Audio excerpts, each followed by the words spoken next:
Hello. Welcome to Rainy Day Podfic. I'm your host, Jay, Pan, or Bean, whichever you prefer, or come up with a new name for me and put it down in the comments. Today I will be reading Interlude, Morganite, Part 2 of the Burrell series by An Orphan Account. The description reads, chasing criminals during the night and returning to hugs from his boyfriend. How else would a vigilante live? Shoto's just been trying to save the world from criminals and villains, all while defying his father. This is just another average night. This fic is 1,141 words, and yeah, let's get into it.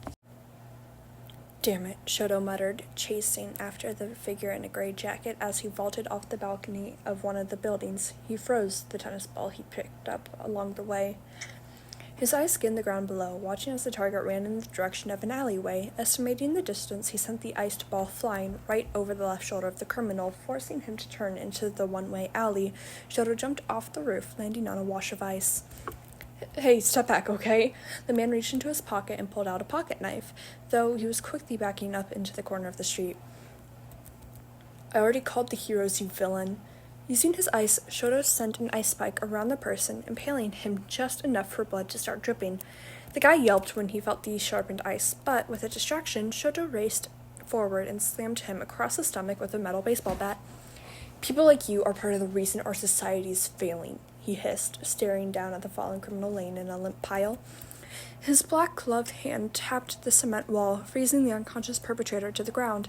The air surrounding him froze, creating dust waves of small frozen crystals. Letting a sigh escape his mouth, he opened his right palm, concentrating on the snowflake forming in his hand, placing it next to the frozen person. He ran off, pulling himself onto the rooftop of a nearby building. Dropping onto the highest rung of the fire escape, he pulled the plain electric blue mask onto the side of his head.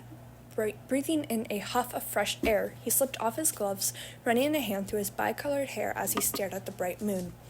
Making sure the black hoodie stayed on his head, he turned around at the sound of a familiar voice. Sho! A green-hooded boy bounced towards him, the bunny ears on top of him flapping in the wind as he did so. The boy pulled back the black, sick mask of his face as he dropped onto the parapet. Viridian, Shoto sighed. We're not supposed to use our civilian names during vigilantism. He knew it was a fruitless effort. Izuku would probably just continue to call him Sho anyways. It's not like he really minded. He was just worried someone might overhear them. Ah, right. Sorry, Ultramarine. I keep forgetting. Izuku paused to pull a lollipop out of his pocket, sticking it into Shoto's mouth. Anyways, he continued, I think we're going to be busy for the next few days. I was interrogating these small criminals, and one of them mentioned a drug cartel near middle school. Shoto nodded, his eyes scanning the ground far below as he watched for a civilian or hero to come find the frozen criminal. That guy's the abuser, right? Yeah, he replied with a scowl, pulling the lollipop out of his mouth. Bubblegum. Izuku nodded, tilting his head to the side. It's good that you got him early on then. That type of person shouldn't be allowed to live a normal life. And I figured you should try a new flavor every once in a while. You can't eat all the strawberry ones I have. A small smile crossed Shoto's face. I can still try, though. Gazing at the dark alleyway, he watched as his sidekick called for help from one of the pros. Where's the middle school? Izuku followed his eyes, glancing at the heroes. Aldera Junior High, he said, though his voice was much quieter.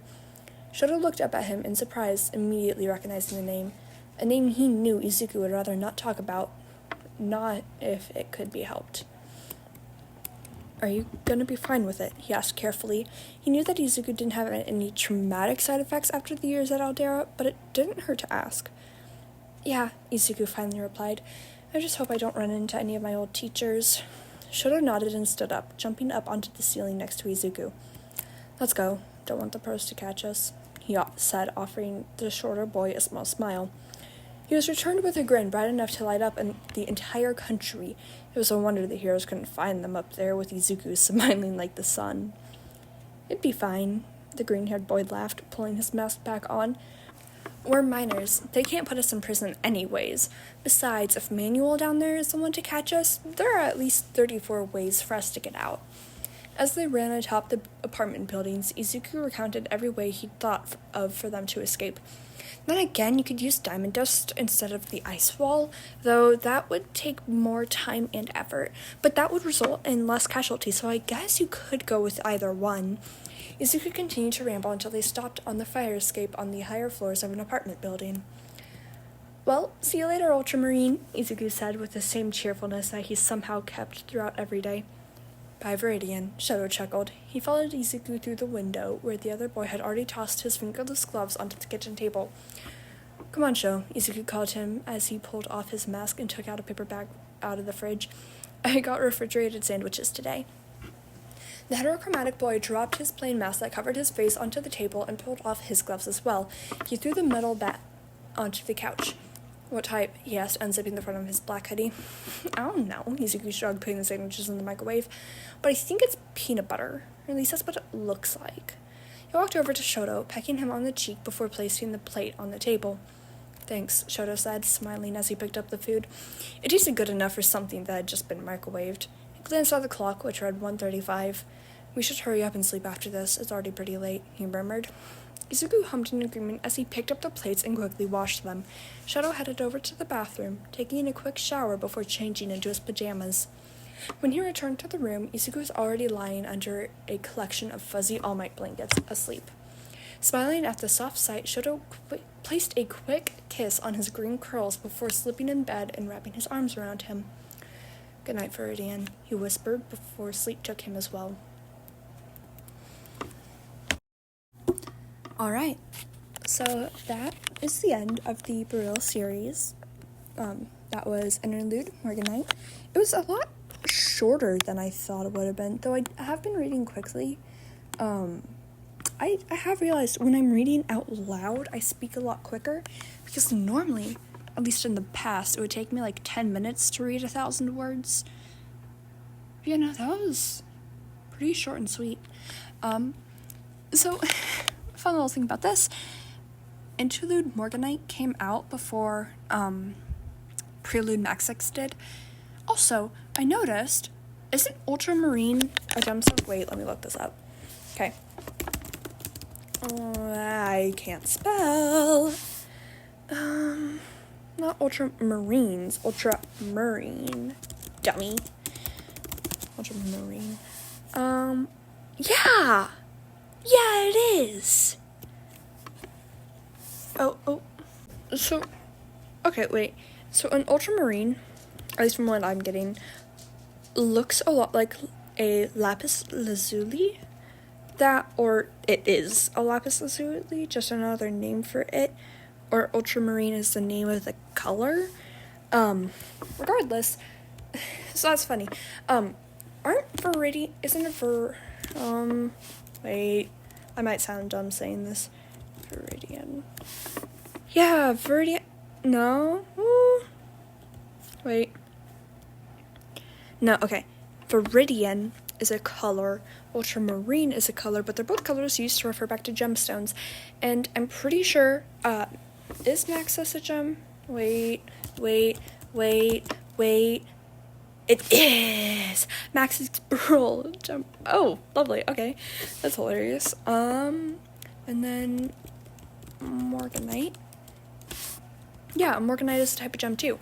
So, both books are both fanfics are named, like, same thing as gems, and then both characters, have, like, names that are technically a color, I think, but are most commonly used to refer to certain gems.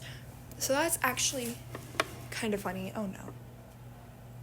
Dog, are you gonna start barking again? Please don't. Please.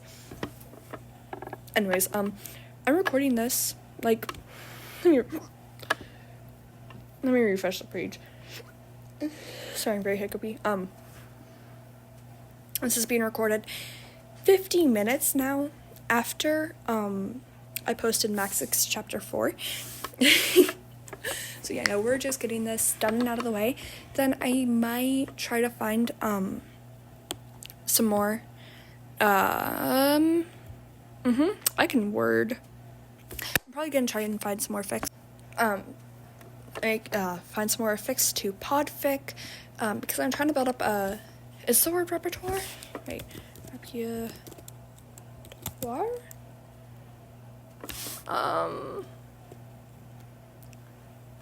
I don't think I used that word right. To consider, to deem, to judge.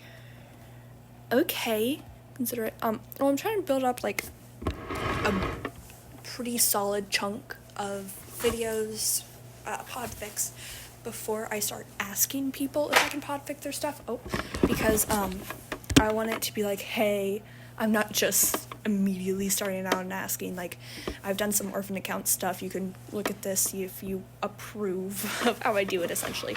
I mean, hopefully, when I do start asking people, like authors, if I can podfic their stuff, hopefully they'll agree, but also, like, I don't expect them to.